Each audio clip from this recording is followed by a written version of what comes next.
This is Where We Live. I'm Lucy Nalpathanchel. The first baby to be born in the U.S. using in vitro fertilization, or IVF, was in 1981. Decades later, at least 1 million American babies have been born with the help of a lab, according to the Society for Assisted Reproductive Technology. Today, Where We Live, we explore a recent story in New York Magazine that suggests thousands of viable embryos have been discarded due to one test. What does that mean for women and their partners who have tried to conceive using IVF, a costly procedure? We'll ask two doctors who specialize in reproductive medicine, and we want to hear from you too. That's coming up. First, it's been nearly a month after Hurricane Maria devastated the island of Puerto Rico. Access to water is scarce. Much needs to be rebuilt. Now, Connecticut has a close connection to Puerto Rico. Many Puerto Ricans live in our state. That's why WNPR decided to send a reporting team to the island. WNPR's news director Jeff Cohen and digital reporter Ryan Caron King left for San Juan on Monday. Their reporting has taken them to other towns on the island, including Caguas and Sidra. To tell us more, Jeff Cohen joins us now. Hi, Jeff. Good morning. So what does it look like on the ground there? That's a good question. It depends on where you are. We're staying in Old San Juan, which is the historic district of San Juan, which is pitch black at night. There's not a lot of lighting. Our hotel is on a generator that mostly works. But the streets of Old San Juan, which are normally really alive, are at night really very quiet and vacant. Then when we venture out of the city, we've driven south pretty much to a city called Caguas, a place called Sidra, all the way south to Salinas. What you see along the highways and the roads are just debris all the way lining the sides of the roads, fallen trees that have been cleared, trees on mountainsides and hillsides that have just been stripped bare, but now a month later are starting new growth. You start to see them regreening, which is interesting. And then, as you've, I'm sure, heard elsewhere, all along the highways, you see cars pulled over, people who find a cell signal that pings on their phone, and then once one person pulls over, you'll see a whole slew of cars. In fact, I pulled over yesterday just to let Ryan out of the car to take some pictures, and we started a chain of people who thought we had cell reception, but we didn't. So that's what you see as you drive. Now, you've met a lot of people just in the last few days. Tell us about Guillermo Clas. We were on the airplane, direct flight from Bradley to San Juan, and a row ahead of us, a woman was having a respiratory attack. Fortunately, Guillermo Clas was sitting right in front of her. As a younger man, he had been trained as a respiratory tech, and he calmed her. He looked at her, and he sort of, consoled her just to calm her down, because it was the anxiety that was exacerbating her coughing. And once she was stabilized, I went up and I spoke with him just to get a little bit of his story about that situation. But then it turns out he told me a lot more. He was traveling to San Juan to pick up his two sons who were living with his former wife. And so that was a pretty emotional meeting. And it wasn't easy for him to get down to San Juan. What did he have to do to get there? Yeah. Part of the challenge in this is getting seats on flights. Another part of the challenge is actually paying for the flights. So he actually had to sell his car to be able to afford it. I had to sell my car to buy the plane tickets. I had to sell my vehicle if I could buy the plane tickets. And I have money in my pocket so I could get them out of Puerto Rico. And that doesn't bother me, because that's what you got to do as a father. You mentioned that a meeting was emotional. You were there, as well as digital reporter Ryan Caron King, when he saw his sons in San Juan. What did he tell them? Well, that's an interesting question. I'm laughing only because the minute they met, we got separated by the TSA revolving door. So it wasn't exactly with him right at the very moment, though we did have some nice images through the glass. But they hugged, and that was the thing that I could see, if not hear, is that they hugged a lot. And one of the sons is, I think, 18 and one is 16. And anyone who's a parent can sort of sense the difference in ages. And both of them hugged him. The 18-year-old was clearly glad to see him. It was the 16-year-old, Jomar, who kept hugging him repeatedly and finding him again and hugging him again. It was clearly a very emotional meeting for all of them. You've connected with other Connecticut residents, even former Connecticut residents. Luis Cotto is a former Hartford City Council member. What's he doing on the island? Luis came, I guess, about a week ago, I think, and he lives now in Cambridge. And what he did after the storm was he started a fundraising effort, and he bought just bags and bags and bags full. I think he came down with 13 bags total, including inflatable solar lights and manual water filters that he then travels around. He went to his hometown in Sidra and wanted to sort of take care of the people in his neighborhood where his parents lived at the time. And his aunts are still there. I met some of his family. And so he goes around and he distributes stuff and just gives it out and, gives the proper, I can't guarantee that this will get absolutely everything out, but it's better than drinking from the faucet, and it's better than drinking from some other local source that you might be going to. And, as we went, one time we got lost. We were just driving around, and we stopped at a housing development, and we asked some people for directions, and it turns out they hadn't had water or electricity since the storm. One woman had lived in Bridgeport, another man had lived in Holyoke, and, water is the thing we hear every day. Water is the most important resource that people need. Electricity, one woman told me. In fact, we also then went to meet Robert Cotto's mother. Robert Cotto is a former Hartford Board of Education member, and not his mother, rather, his grandmother. We met her in her house. Her roof over her bedroom had blown off during the storm. She was able to, with the help of others, rebuild the roof temporarily. But whenever it rains in her bedroom. That's her biggest problem. The lights, she said, will eventually turn back on. But fixing her roof so it didn't rain in her bedroom is a high priority, and drinking water is a high priority, not just for drinking, but for cooking, for cleaning, for all of it. You mentioned the need for water. There's a group that you followed of other Connecticut residents who are there working near the river. Can you tell us about that? Sure. Yeah. So we were able to meet up yesterday with a team of a handful of people, all from Connecticut. Most were veterans. The one who's not a veteran is a 34-year fire lieutenant in the city of Meriden. And they all, most of them had Puerto Rican ties, family ties here on the island. Some grew up here. And they wanted to do something. And they called themselves self-deployed. They don't have any orders to be here. But what they did was they said, we see a problem and we can help fix it. And one of those volunteers, these veterans, is Ray Guasp. Let's hear what he told you. We've been sitting on a couch on the sidelines waiting for things to get better. Needle really hasn't moved that much. We thought we could maybe do some help and do some good and help support what the efforts are. This is such a huge disaster of enormous, proportions. I couldn't imagine how anybody, any government, any group of people could wrap their arms around something this large and be successful in a short amount of time. It's interesting, Jeff, being here on the mainland, many of us are looking at Puerto Rico and wondering what the federal government is doing to help this island nearly 1 month on since Hurricane Maria hit the island. Have you seen workers either related to FEMA or military, National Guard as you travel around the island? Well, I can tell you that our hotel is probably has a decent amount of personnel. I've seen some people wearing Army Corps of Engineers shirts. A couple times we've seen military convoys, I'd say twice, small convoys with one had 2 guys in the back of the truck, another one had maybe 10 or 12. That's not to say that they're not here and not working. And to be honest, Lizzie, I think the reality is that people who we've spoken to have not seen them. So the people who need water say they have not seen FEMA. They ask us if we are FEMA. And they've just not seen them. So what this team, with folks with Ray Guasp is doing, what this team is doing is they're bringing a 250-gallon manually operated water purification and filtration system town by town. They visited 6 different towns. They've done it 7 total times. And they went back where I met them yesterday was near a town called Salinas on the Rio Nigua. And they just put a hose in the water, suck up manually with a pump 250 gallons of water, chemically treat it with chlorine to sanitize it and purify it, filter it, and as they do that, people literally are walking down from the hills, driving down from the hills, one guy on an ATV, with gallons and gallons of empty containers. Some containers were water containers, some were like degreasing automotive containers, Clorox containers, anything they could find just to bring some water home.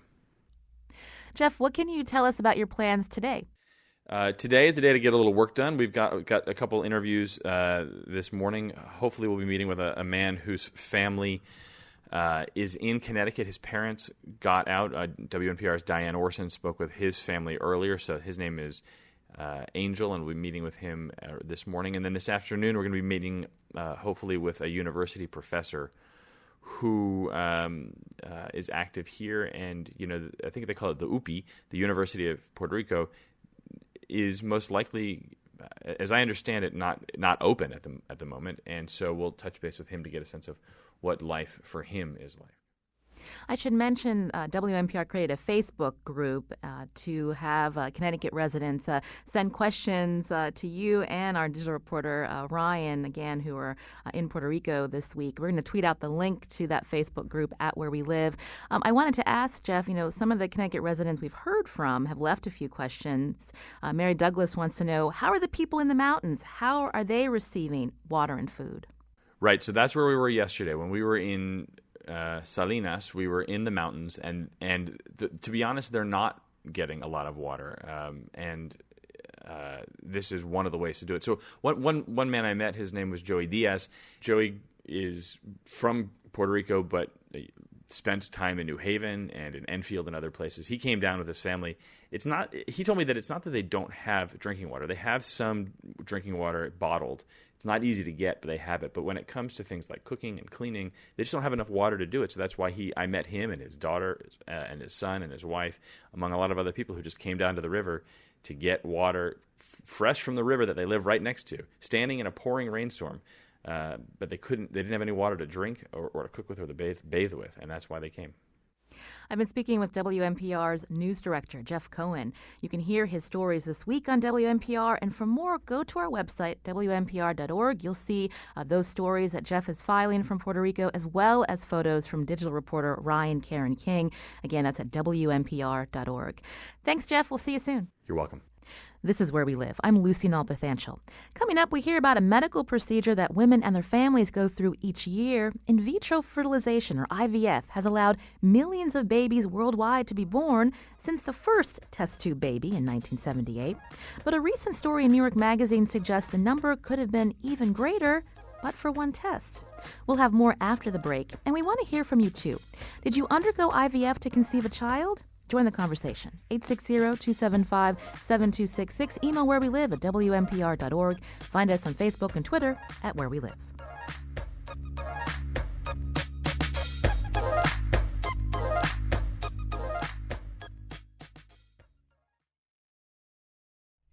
This is Where We Live. I'm Lucy Nalpathanchel. In the U.S. alone, close to 1 million babies have been born with the help of in vitro fertilization, or IVF. Chances are you or someone you know has undergone the costly procedure. We want to hear from you this hour. 860-275-7266. Find us on Facebook and Twitter at Where We Live. Beyond cost, IVF can be an emotional roller coaster. According to science journalist Stephen S. Hall, only 30% of implanted embryos lead to a successful birth. Now, his recent story in New York Magazine, A New Last Chance, raises questions about the test to determine if an embryo is viable.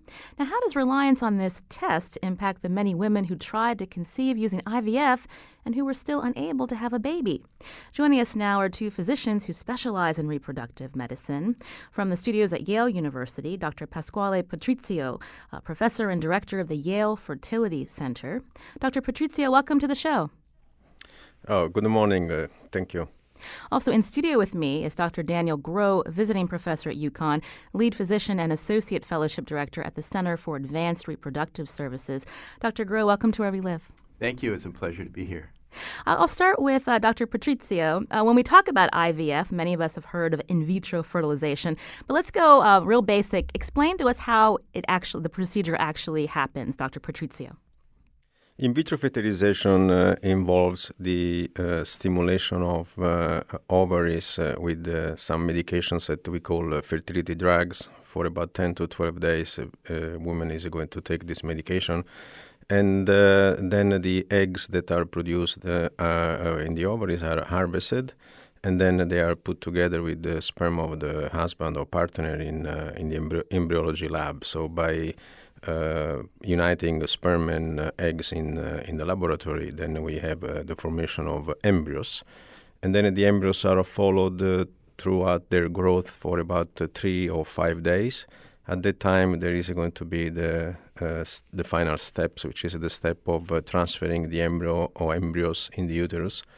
And that's essentially is the basic of IVF. Now, there are many different fertility treatments. How common is IVF, Dr. Patrizio? It is a technique that is utilized in about 1 every 6 couples in the United States because of, as you said, many different reasons for it. Can be either problems in women or in men. They share the same bulk of incidence of problems, about 35% women issues, 40% men issues, and another 20% a combination of both or unexplained. I mentioned Dr. Daniel Groh is with us as well. He's with UConn Center for Advanced Reproductive Services. How often are your patients undergoing IVF? So it's the most successful technology we have. And for young patients going through this, the live birth rate per cycle is 50 or 60%. So there are many other procedures that are less successful. This center does about 1,000 cycles a year to service a big part of Connecticut. One of the reasons we're talking about IVF today is this New York Magazine cover story that I referenced by Stephen S. Hall. When we're talking about IVF, again, with the idea of embryos being implanted, there is a test that's used to help determine if the embryos are viable. Can we talk about that test, Dr. Patrizio? Sure. What you are referring to is one of the tools that is available in the embryology laboratory by which few cells are biopsied from the embryos that are then sent to a laboratory for genetic analysis. I would like to also, for the listener, to explain a little bit what is the difference between genetic analysis and chromosome analysis. And the difference, I would like to explain it by using a metaphor of a book. When we look for chromosome analysis in a book, we look for the number of chapters. And in the book of our life, we have 46 chapters. So there are 2 chapters 1, 2 chapters 2, 2 chapters 3, and so forth. Except the last chapters 23, in women are 2 chapters X. In men, there is a chapter X and a chapter Y. So when we look for chromosomal disease, we look at how many chapters there are in the cells. So if, for example, a case of Down syndrome or trisomy 21, in that particular case, there are 3 chapters 21. So that is an embryo that is going to probably produce a baby with the Down syndrome. For genetic disease, the issue is different. Now, in genetic disease, we are going to be looking for a particular page in a particular chapter, in a particular line of that page, whether there is or not a misprint or a mistyping of one word. For example, in the disease known as cystic fibrosis, we have to go in chapter 7, we have to go in a particular page of the chapter, in a particular line of the page, and look for a particular word and see whether that word has been misspelled. So these are the 2 different types of screening that can be applied. Now, the testing that we are discussing today, which is called the PGS, or lately has been renamed as a PGT, pre-implantation genetic testing, looks for chromosomal disorders. The genetic disorders, it's a very solid testing, very accurate, very reliable. So we are very comfortable with the diagnosis that is rendered by the laboratory concerning genetic disease. What is not been yet robust is the information that we are getting with the chromosomal disease because of a problem that exists in the cells that we biopsy, which is the problem known as mosaicism. Mosaicism is, as a definition, the presence of different types of cells. and therefore it depends on where you biopsy the cells. You can have a result of a normal, abnormal, or a mixture of normal and abnormal cells, and that makes the interpretation very difficult.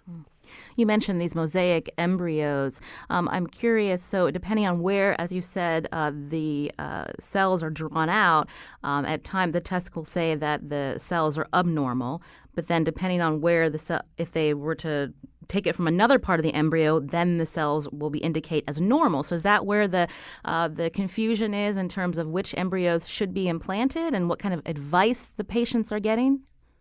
So You're exactly right, yes. Yeah. I'll go to Dr. Groh. So, Lucy, it's a great question, and the technology that we've been using over the last 5 years or so, it may be a little longer than that. We've just gotten a simple answer. We biopsy for one cell in an 8-cell, but most frequently we're biopsying blastocysts, or these balls of cells, and we're taking 5 cells from the outer layer of this blastocyst. And what we're finding is that sometimes there's a mix of normal and abnormal cells. And past technology, or technology that's reported in this article recently, we got a simple answer: normal or abnormal. And the normals we would preferentially transfer to the patient for pregnancy. The abnormals sometimes got discarded. And what we're finding is that there are shades of gray. There are shades of normal and abnormal. And the newer versions of this test and the latest technology is now reporting that cells are a little bit abnormal or a lot abnormal. And so this mosaicism or embryos that are a little abnormal, turns out that many times they could lead to a normal pregnancy.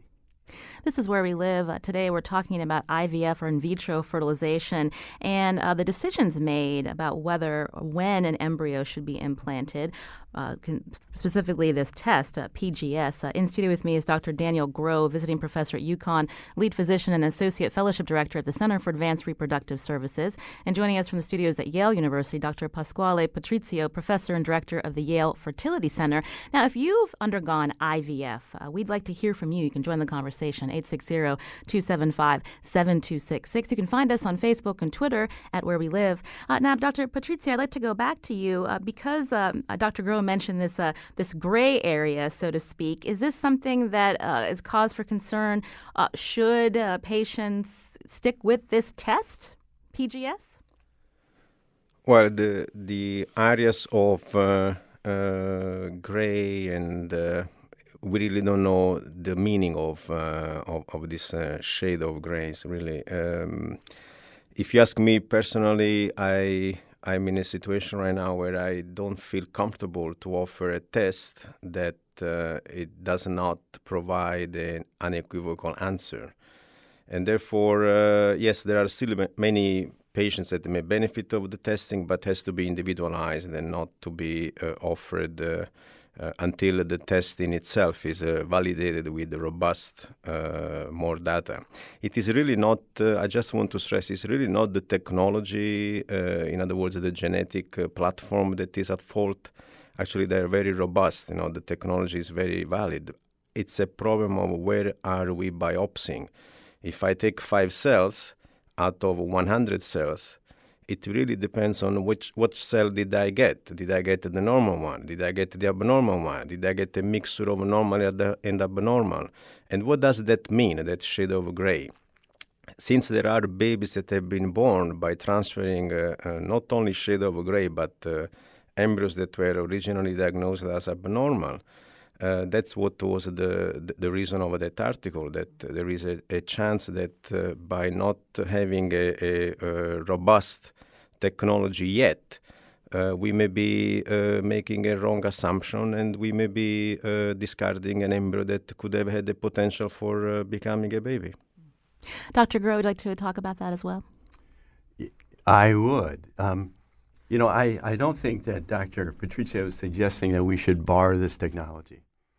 I think that there are quite a range of utilization of PGS throughout fertility centers in the country. There are good fertility centers that have high pregnancy rates that use PGS in 5 to 25 or 30% of their patients, and they have very, very good ongoing pregnancy rates. There are programs that have made the leap to offer this or to do this technology with nearly 100% of their patients. And I think that Dr. Patrizia and I would both agree that is an example of medicine getting a little bit ahead of this technology. I think there's a lot more work to do with this technology. We do have to have patient-centered care. There are certainly patients who have had multiple miscarriages or other difficult situations in their journey that this technology would benefit. But most patients who are young, I would suggest patients under the age of 37, we probably ought not to do this technology as a first line. IVF or using the PGS as an indicator? Using the PGS. And explain that a little bit more, because as a woman ages, is it more likely that an embryo could have more abnormal cells? Can you explain that?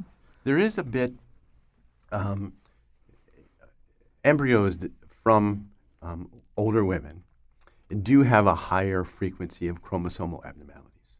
We know that the miscarriage rate goes up as women age. We also know that approximately 2/3 of all miscarriages result from chromosomally abnormal embryos. And so it's pretty logical for a patient or a physician to say, let us help you, let us offer you a technology to determine whether or not your embryo is chromosomally normal. And I think that the developers of this technology are on a noble quest to help patients get pregnant. But to date, if you biopsy 5 cells and half of them are abnormal, the embryo is characterized as abnormal and discarded. And we know that if only one of those 5 cells is abnormal or 2 of those 5 cells is abnormal, there's a pretty good chance that embryo can self-edit, self-correct, and result in a normal pregnancy. In this article in New York Magazine, they talk about studies of mice where they see that self-correction happening. Yes. So we have a lot to learn. It's a pretty exciting field to be part of. And it's our pleasure to help couples on this journey of having a family. I want to go ahead, Dr. Patrizia. If I may also add, I also respectfully disagree with Dr. Groh in that offering this technology to women that are older than the 37 years old, it can be detrimental in that if they produce only few embryos and the result from the laboratory comes back and say, I'm sorry, there are no normal embryos for transfer, and the diagnosis, as we said up to now, is not 100% accurate. It's not even 99% or 98% accurate. So there is a risk of completely devastating that particular couple in saying there are no embryos for transfer. She only made few, and now she has to start another cycle again, if she can.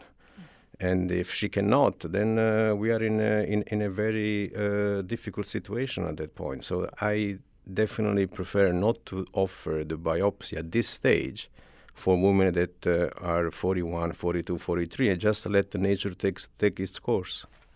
And the procedure is rather time-intensive, emotionally exhaustive, not to mention very expensive. Correct. It is an expensive procedure. And, our goal is to help couples have families. And if the expense of a procedure is going to make that treatment less accessible to couples, I think we really ought to be careful in, as Dr. Patrizio says, offering or suggesting that couples have this technology done, because it does increase expense. And for many couples, it does not increase their chances of having a live birth. Exactly. I want to add a caller into this conversation. Nina is calling from Hamden. Nina, you're on the show.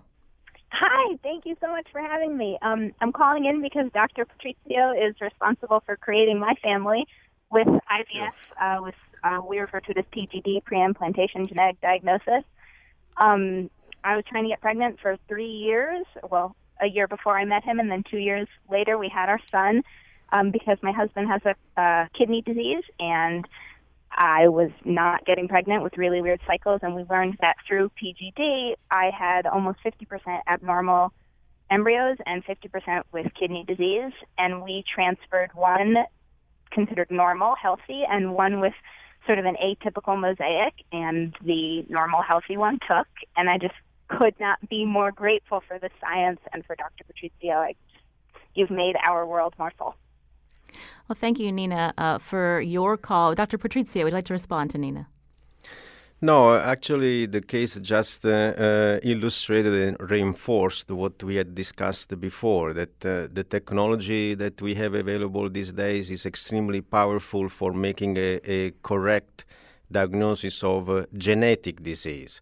Like in the case of Nina, she mentioned that her husband had a kidney disease. Therefore, there was a misprint in one of the page of the chapter that is characterizing the genetic disease of the kidneys. So that is very robust. What is not robust yet, it's the detection of the correct number of chromosomes, i.e., the correct number of book chapters in the cells, and that's because of the problem of mosaicism. So genetic disease, fantastic technology.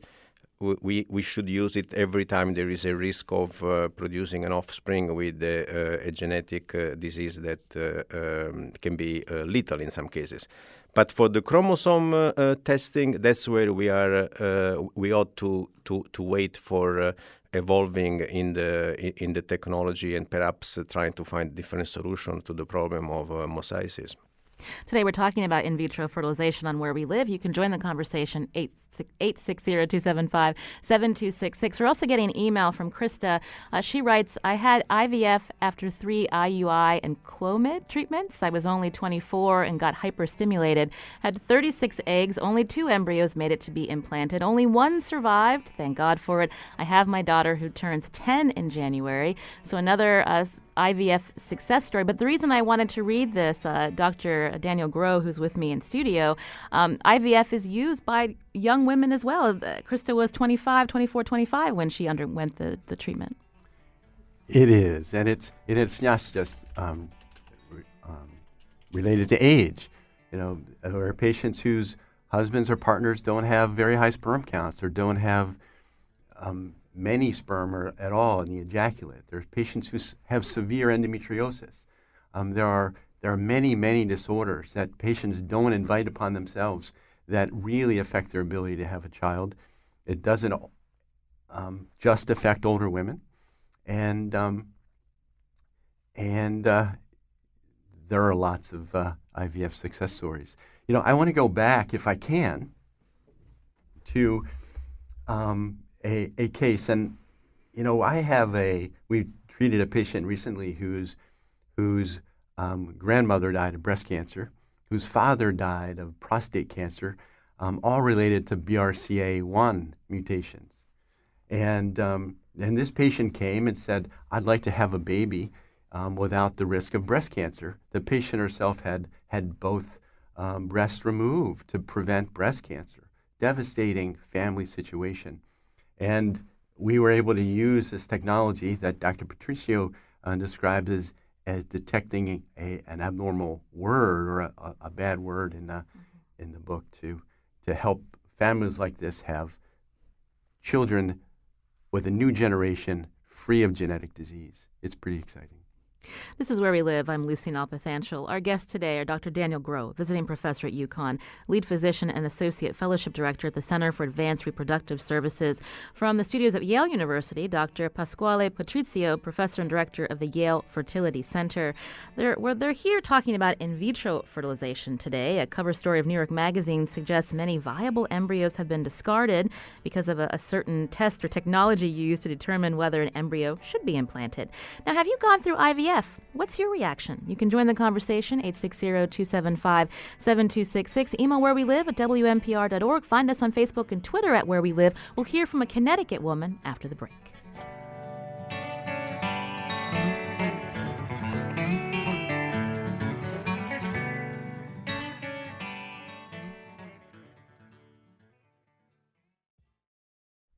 This is Where We Live. I'm Lucy Nalpathanchel. Now, I know many of you tune in to Where We Live on your car radio or stream us live at WNPR.org. If you can't listen live mornings at 9 or evenings at 7, you can subscribe to Where We Live on iTunes, Stitcher, TuneIn, or any podcast app. Today, we've been focusing on IVF, or in vitro fertilization. What was your experience trying to have a baby using this procedure? Join the conversation, 860-275-7266. Find us on Facebook and Twitter at Where We Live. In studio with me is Dr. Daniel Grove, visiting professor at UConn, lead physician and associate fellowship director at the Center for Advanced Reproductive Services. From Yale University Studios, Dr. Pasquale Patrizio, professor and director of the Yale Fertility Center. And joining us on the phone right now is Stephanie Carroll. She's a West Simsbury resident and a former patient at the Center for Advanced Reproductive Services. Stephanie, welcome to the show. Good morning. I understand that you're a mother of 4, so a very busy life. Tell us about when you decided to use IVF. So I had some challenges having my oldest child with a previous marriage, and then when I remarried, it turned out that both myself and my husband had difficulties with fertility. We had challenges conceiving, and so at that point, I sought out the help of the center. And they were phenomenal. I mean, so I went through IVF, and I had a successful result. I had a son who just turned 8 years old, and then I had some leftover embryos that were frozen. And so then 3 years later, we had our second son, who was a result of that first IVF cycle. So how did you navigate this whole process? I know that you were complimentary of Center for Advanced Reproductive Services, but when it comes time to decide which embryos to implant and the challenges or the risk factors, how did you navigate that, Stephanie, you and your husband?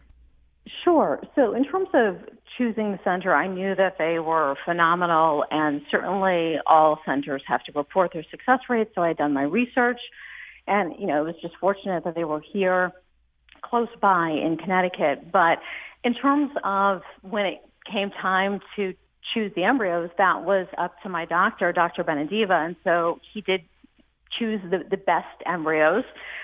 They rate them and grade them, and so that first cycle when we had our older son, he chose the best embryos. We did not go through the genetic testing because, fortunately, I did not have any sort of genetic disorder or family history, nor did my husband, so that wasn't required. So it was just a matter of transferring the strongest embryos possible.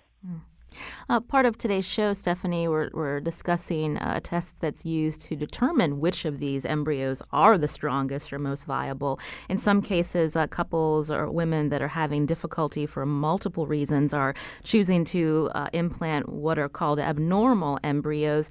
If that had to come down the line, what was that? Was that something that you would feel, because the process is so strenuous, both emotionally taxing, time-intensive, emotionally? I'm just curious what your thoughts are on these questions that are now being raised about the technology.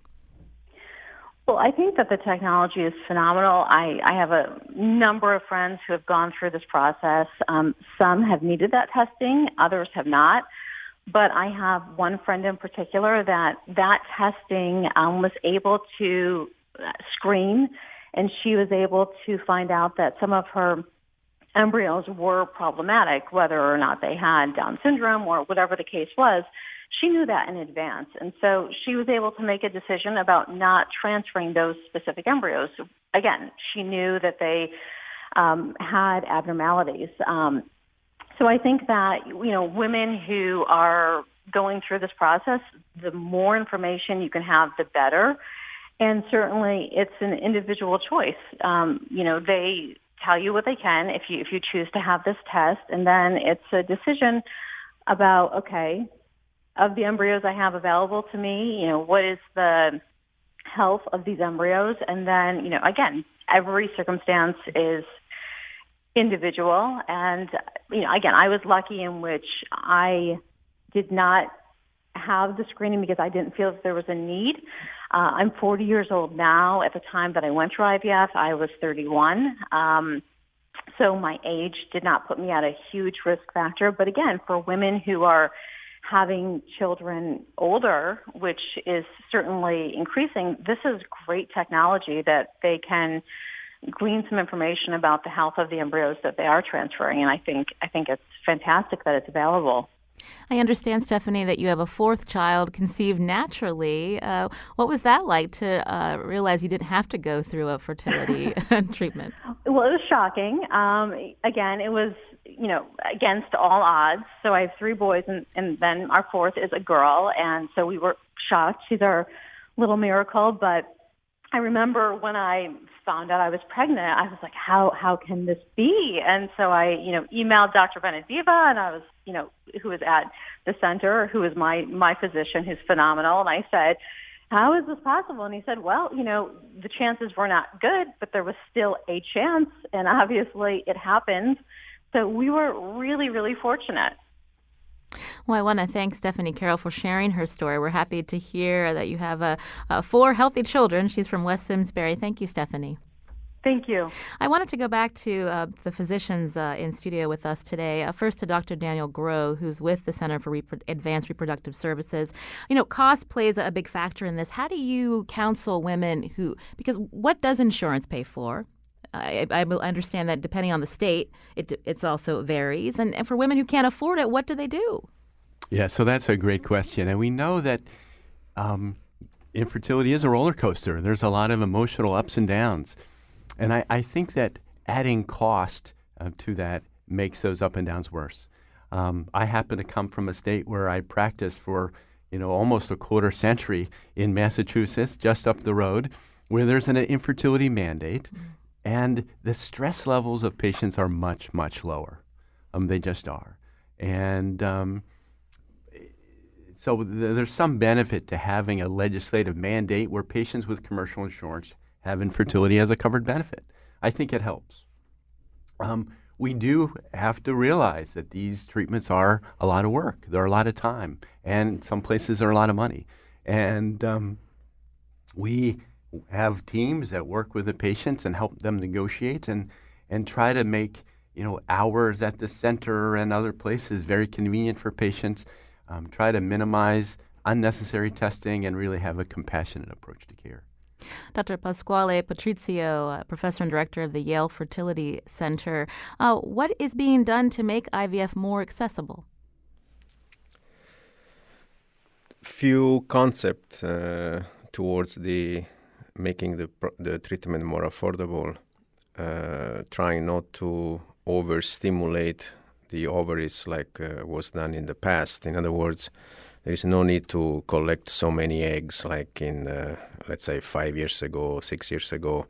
Today we have reduced, therefore, the amount of medications that they are costly that the patient has to use. I also want to add that Connecticut is one of the 15 states that provide insurance mandated coverage for in vitro, so that's also a good news for women in Connecticut. And the opportunity of being extremely sensitive to what type of add-on to offer is also important for reduction of the cost. I mean, in other words, many of these testing that we are talking today, in particular the PGS, it's not a covered benefit. In other words, even if the insurance will cover the treatment of in vitro, the moment that the embryos are made, if we have to biopsy the embryo to make a chromosomal diagnosis, that test cost is not covered. So therefore, this is up to the couple. So that's another reason why if the result of the test for chromosome, again, I just want to stress the word chromosomal disorders, is not accurate because of homozygosism, then why to put another $4,000 or $5,000 for patients to pay off these debts? Dr. Patrizio, we've mentioned cost a few times. When we're saying that, what is the average cost for one cycle of IVF? Well, there are, insurance is paying for, in Connecticut, in about 70-80% of the cases. But those patients that do not have coverage, they are looking at, including medications, at about $14,000. If you add another $5,000 for the testing, Now you are going to be very close to $20,000. And if you spend this money because you have no coverage, and someone will tell you, listen, there are no embryos that are normal for transfer, now your option is either to say, okay, I'm done, or to look for, to spend another $20,000. That's why it's extremely important that before the testing is going to be offered on a large scale, this PGS, which we are talking today about, we need to have valid robust results. We're almost out of time, but I wanted to ask both physicians. I'll start with Dr. Patrizio. Other parts of the world where we should be looking to as IVF models?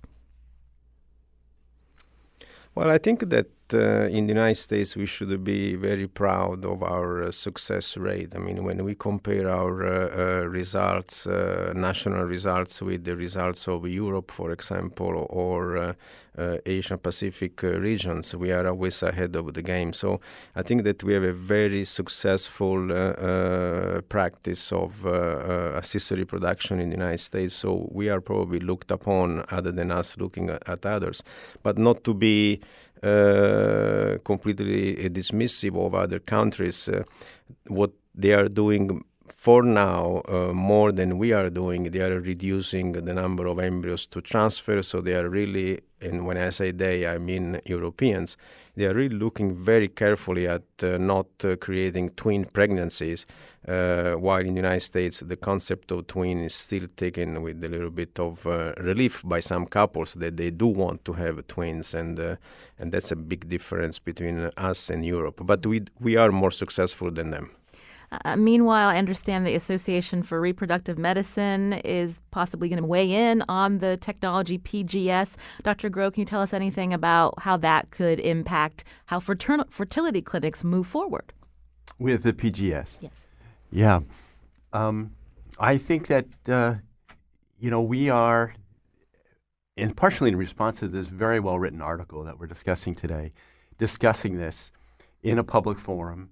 It's generated a lot of debate amongst clinics, and I think the pendulum is going to swing back to a place where this test is offered for couples only who really need it, couples who've had many miscarriages or couples who've had extraordinary circumstances, and this not be mainstream testing. Well, I want to thank Dr. Daniel Groh, visiting professor at UConn, lead physician and associate fellowship director at the Center for Advanced Reproductive Services. Thank you for coming in, and we will be tweeting out some links for our listeners to learn more, not only about this article and the questions raised in New York Magazine, but articles to find out more information on IVF and other fertility treatments. So thank you again, Dr. Groh. It was really great to be here. Nice meeting you, Lucy. Also, Dr. Pasquale Patrizio, professor and director of the Yale Fertility Center. He joined us today from Yale University Studios in New Haven, Connecticut. Thank you, Dr. Pasquale Patrizio. And with just a few seconds to go, your advice to couples who want to know more information, where should they go? No, there are links on the ASRM website for patients about various tools and technologies that are available. So that is definitely a good place for getting more information. The ASRM website for patients. Thank you again, Dr. Patrizio. Thank you. A tweet from Kirsten says, your audience should know there's a pantheon of fertility treatments, also available IUI, one step before IVF. Maybe that's a topic for another show. IUI helped her conceive a son. Thank you so much for listening today. Our senior producer, Lydia Brown, produced today's show. Our technical producer is Kyone Wolf, and I'm Lucy Nalpathanchel. Thanks for listening.